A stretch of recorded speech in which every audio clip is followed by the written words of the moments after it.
Hello, welcome or welcome back to my channel. Following the theme of today's video, this video is heavily inspired by two videos that I saw on TikTok. The first video is of an influencer complaining about how her outfit idea was stolen by a bigger creator. And the second video is about a larger influencer who had to come online and apologize and give credit to a makeup artist who felt like her makeup idea was stolen. And as crazy as that sounds, I will get into more details about it later on in the video. And since today's topic is about giving credit, let's define exactly what it means to give credit. To give credit means to publicly acknowledge where exactly you got your idea or inspiration from.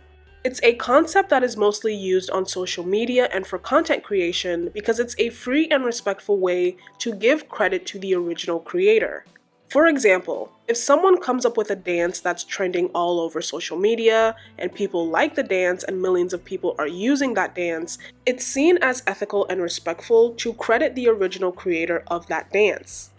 When it comes to giving people credit on social media, it's pretty straightforward and there are no real-life consequences to doing so except for backlash. But when it comes to traditional forms of giving people credit, like writing an essay or wanting to sample or reuse someone's song, you have to seek explicit permission before you can use someone's original work. So in the real world, if you were to take someone else's essay and hand it in as yourself without giving the proper references, you will face punishment for plagiarism. If you look at the music industry, Whitney Houston heard Dolly Parton's I Will Always Love You and liked the song so much that she had to ask for permission to make her own version. So even though I Will Always Love You is more associated with Whitney Houston, because the song belongs to Dolly Parton, she still receives royalties from Whitney's cover because she is the original creator of the song. So a huge difference between giving credit online and giving credit in real life is that in real life, if you steal someone's original work, the original creator has the right to make money off of your work or completely shut down or destroy whatever you have made that is inspired by their original work. And because these real-world repercussions don't really apply on social media, that means it's easier for people to steal your work or copy your work and not give you any type of compensation or any public acknowledgement. The only thing that really stops other creators from stealing from other creators is because of the potential backlash that they may receive if they are caught. If you are caught stealing and you fail to apologize or acknowledge it, you may lose your fan base and people will not support you financially. So if you have taken many years to build your public persona or build a business, it may all come crashing down if your fans and the general public turn on you. But what I just mentioned would be described as stealing or outright copying, which is not what I'm talking about. If you steal someone's work, you deserve the backlash because it's not fair for you to try to profit or become famous based on someone else's idea or original work. But what I am talking about is you being an influencer or a creator, knowing that you have all this influence and not expecting people to be, well, influenced. And depending what exactly you want to claim credit for, there may be a bit of overconfidence to think that no one has ever thought of this idea except for you. And as I was thinking about why exactly people are so eager to receive credit on a platform like TikTok, because I don't really see this on other social media platforms like Instagram and Facebook, it made me think about how this all stems from the origin and the beginning of TikTok, as well as Charli D'Amelio, and more specifically, the drama that she was involved in because of the Renegade dance. So let me give you a bit of a backstory, and then I'll be able to use that backstory to give you my theory as to why people want to be credited on TikTok. When TikTok first launched, people didn't pay it much attention. It was seen as an app for kids and it was going to stay that way. In fact, a lot of people thought that it would have the same lifespan as Vine and Musical.ly. But something incredible happened, and Charli D'Amelio and to a smaller extent Addison Rae became so famous that they broke into the mainstream. Now you could say that creators like King Bash from Vine or Baby Ariel from Musical.ly also managed to get fame and fortune. However, it wasn't that mainstream. They were mostly limited to other social media platforms like YouTube and Instagram, and although they got opportunities, it was nowhere on the same scale as the ones that Charli D'Amelio, her sister, her family, Addison Rae, and other members of the Hype House would eventually get. And people got to see the transformation of Charli from a girl dancing in her bedroom to now dancing with Jennifer Lopez and being part of a commercial for the Super Bowl halftime show. And not to mention that the demographics on TikTok were slowly changing.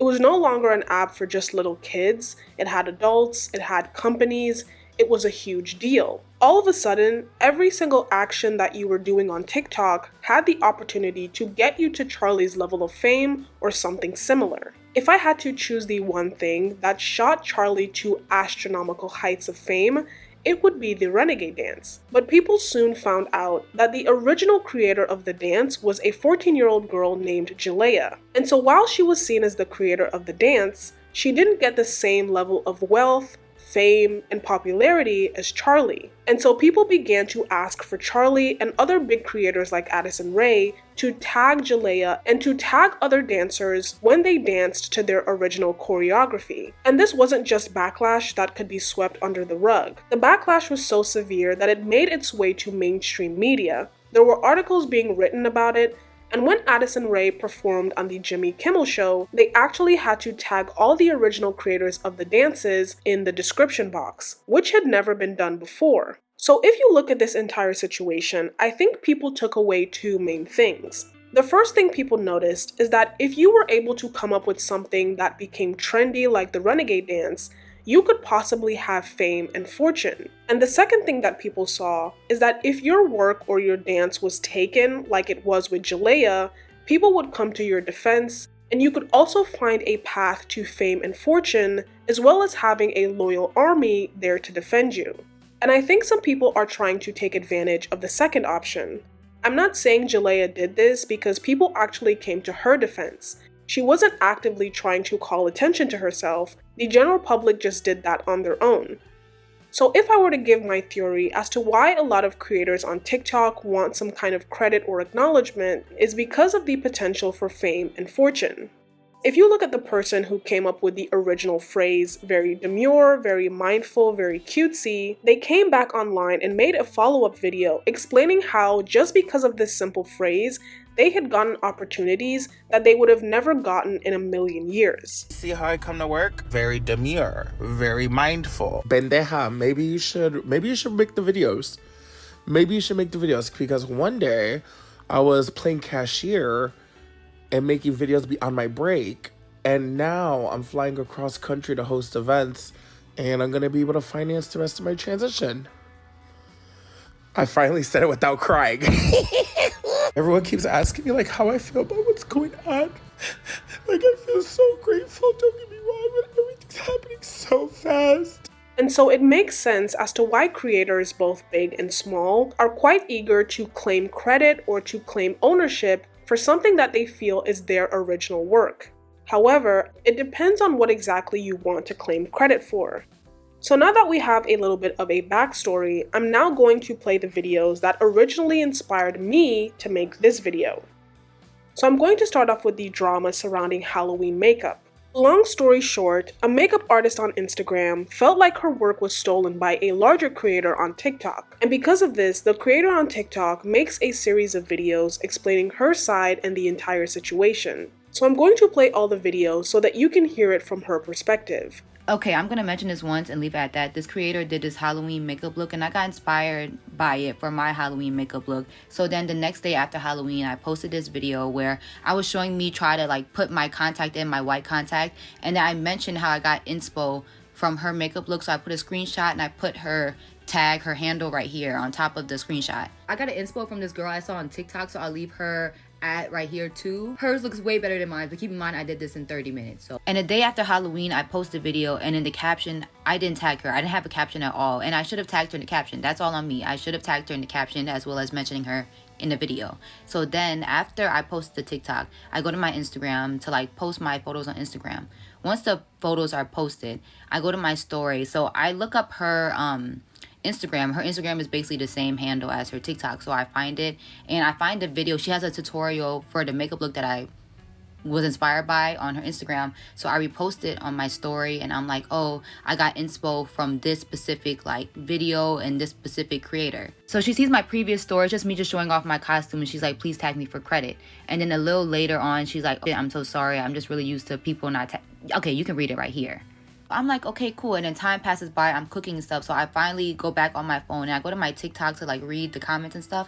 And her comment at the top, she's like, this is the video that I was talking about where I mentioned her and said I got inspo from her makeup look. And she said this right here. So then I saw that she asked me to tag her on the Instagram post. So then I went to my Instagram post and I tagged her. I edited it and I was like, makeup inspo by so-and-so. So then more time passes by and I finally go back on my TikTok to look at like the comments and stuff, you know, and I see one of the comments and they're like, oh, you didn't credit her, like you didn't tag her. And I was like, oh shit, like I didn't tag her. So then I tried to like edit it so I could tag her, but I was like, by that time, like some time passed by already. So I tried to change the caption several times, but regardless, I'm like, let me reach out to her to let her know like that wasn't my intention, you know, like I still wanted to credit you for the things, but I should have tagged her in that. And it's like I said, I'll admit I should have tagged her in that video. So I say, let me reach out to her. But then I see on her page that she has 2 videos, like, you know, talking about how I didn't tag her and stuff. And I was like, okay, let me just reach out to her and, you know, talk to her one-on-one. So this is what I DM her. And right here is like the screenshot of me trying to show her, like, I did try to change the caption, but I did ask her, I was like, you know, if you want me to take the video down, I understand. Like, I'll take it down. And like I said, I think her makeup looks are great. So that's why I was like, you know, since you are not tagged, like I will take the videos down. And this is also the rest of that message that I sent to her right here. Basically saying like, so I had all these like filler videos, just like me showing off my costume and like she wasn't tagged in it. So I was like, you know, if you feel a way that you're not tagged in it because I am wearing the makeup that I was inspired by from you, like I can take it down. So I want to interject here because Anna, who is the girl speaking, is talking about how she should have tagged her in every single video that features the makeup look, which to me sounds very unrealistic. If she's already given credit and told people what inspired her to do this makeup look, and she makes other videos where she's just in her Halloween costume, she's having fun with friends, she's taking thirst trap videos, she's taking selfies, I don't see why she would have to tag the makeup artist every single time. But let me mention this. So the video we're talking about, I was going to post that on Halloween before any other videos, but it was so long and lengthy for me to edit. I was like, you know what? I want to enjoy Halloween. So I'm just going to edit that tonight, post it the day after Halloween.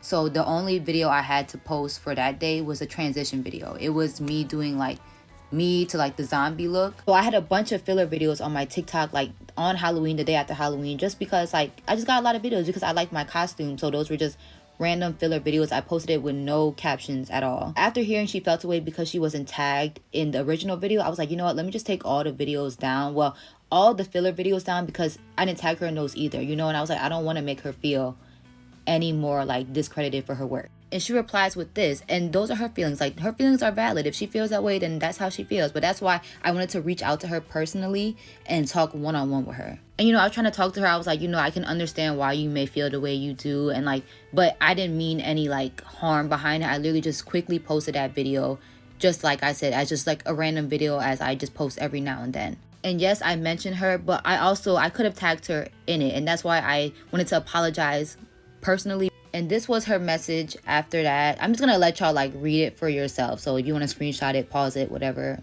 you can read it.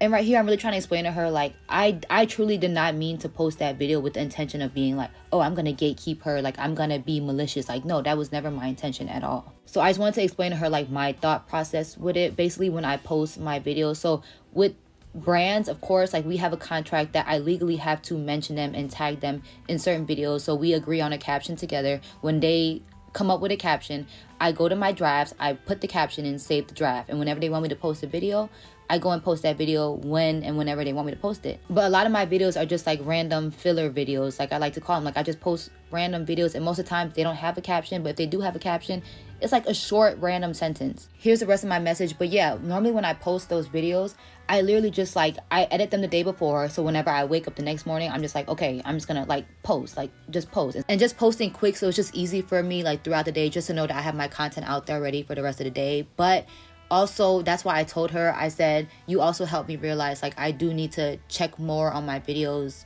and my comments, you know, just just to be more aware of like what I'm putting out there, making sure everything is like lined up, you know? And this is what she responded. And like I said, she's entitled to her opinion. However she feels about me or anything that happened, it's completely up to her. I'm not here to change her mind. That's how she feels and that's how she feels. I just want her to know that I am sorry. And that's why I took the videos down. So I'm going to interject because this part is really important and very disrespectful. So this is what the makeup artist says at the end of the message. You are only sorry because I actually saw it and my moots, I think moots means like her fan base or something, started to comment on your page, and you didn't want to have any clapbacks on your character, which makes you look even weirder. You knew my and you had time to tag me, so please shut up. I'm gonna read that again. You had time to tag me, so please shut up. And then she says, just tag me. It's not a hard concept to grasp. I believe in you. Heart emoji, praying hands emoji. These comments were totally uncalled for, but the only reason why I would give her grace is because she's still in high school. And so while it's not justified, I will say that because she's young, she still has room to grow, and maybe I can see this situation as something that she overreacted to. But right here, she mentioned that I did a brand deal with an influencer and I tagged her and did all of that. I worked with that influencer personally to promote her business. We have emails and we work together. What I tagged in that video was not the influencer's page, it was her business page because we made an agreement to work together for that specific video. It was a dedicated TikTok video for her products. So I saw that she said I gave her this fake apology, which like you don't have to accept it. That's completely up to you. But also you saying I'm trying to save my ass, girl, I gained nothing from this. I wanted to reach out one-on-one to you just to clear the air and just talk about it. But like I said, you are very much entitled to your opinions and your feelings about me or anything about this. At the end of the day, I still think you're talented. First of all, I was inspired by your makeup. So I really think you're talented. And like I said, I could have easily tagged you. That's on me. And that's why I wanted to message you and apologize for that. And that's also why I took the videos down, because I knew you felt a way about not being tagged, and I felt a way about you not being tagged after talking to you about it. And I was like, you know what? There's no point in the videos even being up after that. So I just took them down, not to save my ass, because honestly, I don't care about a 5-second, 15, 1-minute video like that. Like, it is what it is. Like, people are going to think what they want about me at the end of the day. It is what it is. But at the end of the day, I just wanted to let you know how I truly felt about it. And that's why I DM you, because I wanted to reach out to you personally to let you know, like, that was never what I planned to do. And I really did not even want to talk about this online, but I didn't want this narrative going around like I purposely meant to not tag you or I was being malicious by not tagging you. That was never my intention at all. I feel like if I didn't want to tag you at all or mention you, I wouldn't have, just to be a terrible person. But I mentioned you because I did really appreciate your work and I thought your work was amazing. It was truly an accident that I did not tag you in that caption. And that's what I'm just here to say. Like, look at me however you want, but when I apologize to somebody, I literally mean that. So that's all I came here to say, and that's where I'm going to leave it at that. I literally wish you the best. Your makeup is great, and I hope you do the best in your life, girl. I literally wish you the best. Okay, so I want to start off by saying that this creator is incredibly nice, and all the comments are talking about how she really handled this situation in a very mature and kind way. And even though most people, including myself, felt like she shouldn't have taken that disrespect, I think it actually worked out for her in the end, because I think she gained more followers and people who actually like her and want to keep up with her content. And to be honest, it also made me admire the fact that she wasn't really offended or hurt or tried to be mean to this creator. Whether or not she knows she's in high school, I still think that how she handled the whole situation speaks more about her good character than anything else. And when it comes to my opinion on the makeup look, I don't want to take away from the creativity of the makeup artist that's Hadley, and I don't want her to think that she should shrink down or not feel proud about her work, because we can't change the fact that Anna was inspired by Hadley and therefore felt that it was necessary to credit her in some way. So Hadley is a talented makeup artist, and while I think she did take it too far when it got to a certain point, I still like the idea that a small creator was trying to fight for their work. But in saying that, I also have to admit that I did see similar types of makeup looks on Pinterest. So all of you guys are actually insane for coming at me for asking for a simple tag for my makeup look that I came up with. This has been done before a million different times, a million different ways. And I just think it's crazy that you're like, I created this makeup look. Like, okay, This is literally something she has saved on her Pinterest. I understand that girl looked at your video and recreated it, and she did tag you, but you also recreated like 3 different makeup looks in one. Like, girl, you were on Pinterest, okay? It was not revolutionary. I'm sorry. It just wasn't. And I also want to mention that a huge part of being an influencer and putting yourself out there and sharing something of yours that you want other people to see is that people will be influenced by you. So I think that there should be a little bit of flattery that you should receive when other people want to emulate your look. And the last thing that I want to say about this situation is that Hadley has not committed a heinous crime. Therefore, she does not deserve to be told that she should unalive herself. People are really taking it too far, and you have to remember that it's never that serious. This is just 2 people disagreeing with each other, and if there was no social media, they would just go back and forth with each other, they would feel how they feel, and they would move on. I feel like you constantly have to remind the internet not to bully people to unalive themselves on a regular basis because it just keeps happening over and over again. But this is a reminder that she does not deserve to be bullied off the internet, and again, it's never that serious. So now let's move on to the second situation about giving credit. And in this situation, one influencer felt like her idea for an outfit was stolen by a much larger creator. Unfortunately, the original video that was posted by the creator who felt like her outfit idea was stolen has been deleted. So the only video that we have is the response video by the much larger creator who is defending herself. 99.9% sure that a large creator saw one of my videos and completely copied it. So this is the smaller creator named Kim, and this is her only video where she addresses the drama, and I want to play the video that she's talking about in which her outfit was allegedly stolen. So this is the outfit. It's a New York sweater and a cheetah print pair of jeans. My videos and completely copied it. Try to handle this privately with Kim, but I feel like it's time to now explain. On Thursday night, I posted a reel sharing 5 Amazon outfits, and one happened to look similar to an outfit that Kim put together on her TikTok. So this is the last time I'm going to interrupt her video because I feel like she does a good job of explaining everything, but this is the outfit that Kim is talking about. She didn't just post this singular outfit and then claim that it's hers. She did 5 different outfits, and the one that has the leopard print jeans just happens to be one of them. But I'm going to reserve my comments until the very end, so let's get back into her video. Having no idea that this inspo was from her outfit. I'm all about giving credit where credit is due, so if I did know, I would have tagged her. And I also would have never put this outfit together if I did see her TikTok video wearing that very similar outfit. This is the DM she sent me, and I do want to highlight where she says, I don't want to start an issue, but definitely thought this was worth addressing. I saw this message when I woke up the next morning, and I responded immediately this top message, explaining to her that the inspo came from a conversation I was having with my friends when we were planning outfits for our videos, and she said that she had saw my New York sweater paired with leopard jeans, and it was super cute. So I had put it on, I thought it was super cute, credits to you, Kim, it was honestly such a cute outfit. After I sent that message, I went on TikTok a couple minutes later, and I saw that she had already posted a video sharing incorrect facts, assuming what happened with the situation, and for me, it felt very wrong that she didn't even give me 24 hours to respond before making a video. And that's when I sent this message, you can hold it. And here's the most ironic part. This message right here, she was asking for the link to the leopard pants that she was wearing in the video, so she had gotten the leopard pants from me. So clearly we're gonna have the same pants on in the video. The most frustrating part to me about all of this is that she waited all day to respond back to my messages, but I saw on her TikTok she was responding back to all the comments because she was getting a lot of attention on this video, and she also had time to make 2 TikToks but didn't respond to my messages.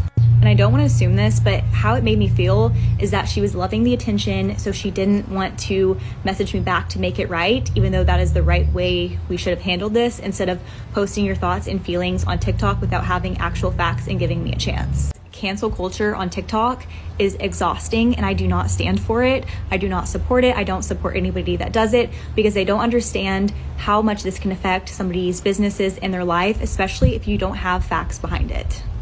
She did apologize for not giving me 24 hours to respond before posting a video, but she is frustrated with me still that I didn't tag her right away, giving her credit once I knew where the inspo came from. But I had asked in that first DM where I was like, how can I make this right, make this up to you? Because I wanted to know how to support her business in the best way. When I looked at her Instagram, it looked more like a personal video. She hasn't posted a long time, so I didn't feel like tagging her would be the best way on Instagram.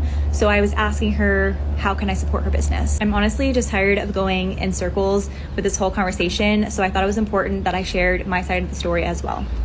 I have given her credit, but ultimately I just hate how this was handled. I wish we could have just DM'd privately. We could have made this right. I could have found a really great way to support her business and help her grow, but instead it had to get blasted on TikTok, and I just don't think it's fair. So I wanted to also share where I'm coming from and exactly what happened. So like I mentioned, she basically summarized everything perfectly. She said what I would have said. And I like the fact that she was respectful, she came with receipts, she explained her side while also trying to explain the situation that was favorable for Kim. And I also like the fact that she spoke about cancel culture and how that can destroy someone's character and business, especially because it was Kim who reached out first and she wasn't really patient enough to wait 24 hours to hear back from Ashlyn. I also want to say that if you look at these two outfits side by side, it is very basic. It is just a pair of jeans and a sweater. And you can also see that it's styled very differently because these are two different women who have their own way that they like to dress. And the only thing missing from this conversation is Kim's perspective, because after she made her first video, she deleted it and she hasn't really spoken about it since. So I'm going to take it that she's done with the situation and she's moved on, which makes a lot of sense.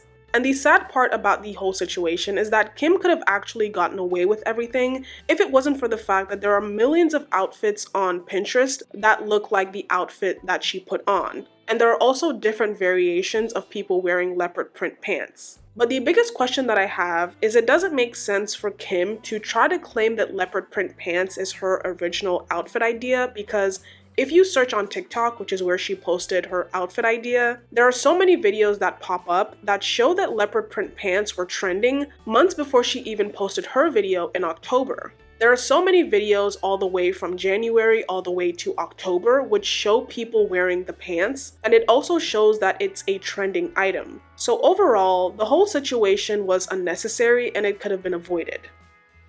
So now let's move away from quote-unquote bad examples when it comes to giving credit. And the reason why I say these are bad examples is because they lack originality. If something is unique or original enough, people will automatically think of you, or it will be easy for them to give you credit. But if it's something basic and it's not elevated, it's not warped, it's not changed, nothing is added, nothing is subtracted, then people will not be able to positively associate you with coming up with something new, and that means you're not going to get credit. For example, when it comes to tweed and this particular type of jacket and skirt, I always think of Chanel. And on a smaller scale, there was this brand that blew up during the 2020 lockdown because of their iconic strawberry dress. Now, it's not like strawberries on a dress have never been done before, but because of the cut of the dress, the print of the strawberries, and the color, it just went viral. And it became such an iconic item in fashion that if you Google strawberry dress, it's coming from this brand. So these are just examples of something that is quote-unquote basic, like a strawberry dress or tweed as a material, and how a brand or a person can make it popular, original, and iconic. And in case I haven't been explicitly clear, I do believe that creators deserve credit and they deserve to profit and benefit from their own work. Because if they don't claim the credit for themselves, someone else or a corporation will monetize and reap the benefits of their original idea. And to show the importance of giving credit to creators, I want to look at a couple creators who have benefited and reaped a lot of benefits from having their name associated with their original idea, concept, or work. The first person I'm going to start off with is Tube Girl, also known as Sabrina.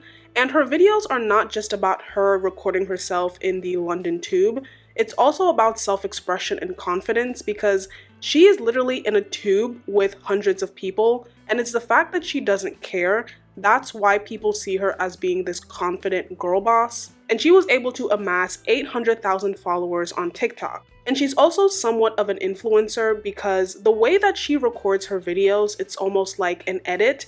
So everything she wears to the way that she does her hair and makeup, influences other people to want to copy her style. So much so that she has been able to partner with big brands like MAC Cosmetics and be put on billboards in central London. She also helps to promote other artists by making videos with them in the tube and letting their song play in the background. And of course, other people have made videos on the tube, but no one has really done it like she has. And because she was able to receive credit and people were able to associate her with the tube, she was able to monetize her page. So yes, there are other people that are also making videos that look exactly like her because they were influenced by her. But again, because she got credit, she was able to profit off of something that was, quite frankly, her original idea. Moving on to the second creator, he is the creator of the It's the Way You Act. I'm always gonna like your story even if we stop talking. The problem was never how you look, the way you act. It's the way you act. It's the way you act. His real name is Prayag, and I hope I said that correctly. And he basically became famous because of his car videos, and more specifically the video I just played. And because of his personality, he has been able to amass nearly 5 million followers on TikTok and 1 million followers on Instagram. Content creation is now his full-time job, and he has worked with big brands like Lyft and Celsius. He also has a merch line, but it's currently sold out, so business must be booming. And even though he went viral for his phrase, "It's the way you act," he has since grown a loyal and supportive fan base.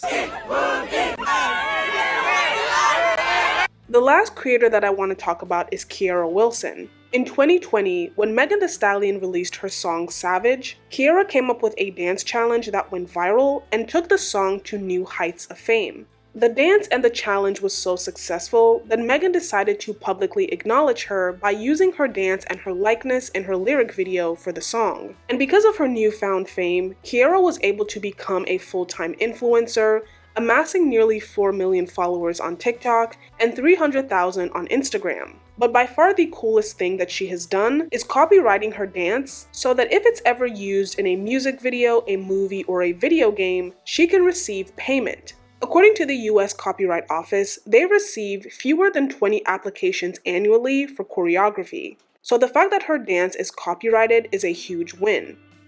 Hey guys, my name is Kiara Wilson. You may know me from I'm a Savage dance. I was the creator of that. I always got on TikTok.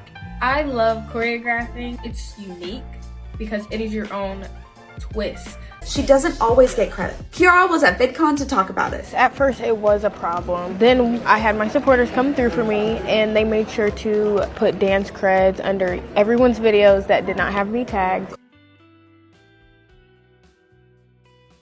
I would have to say be consistent and don't be afraid to show you. And last but not least would be to show your art, show your talent out there in the world because you never know who's watching. And with that being said, this does bring me to the end of my video. If you made it this far, thank you so much for watching. These are just my thoughts, and I'd love to know yours down in the comment section below. Remember to like this video, it really helps with the algorithm, and if you enjoyed this one, then kindly check out some of my other videos. And subscribe for more content on the way. Again, thank you so much for watching, and hopefully, I'll catch you in my next video.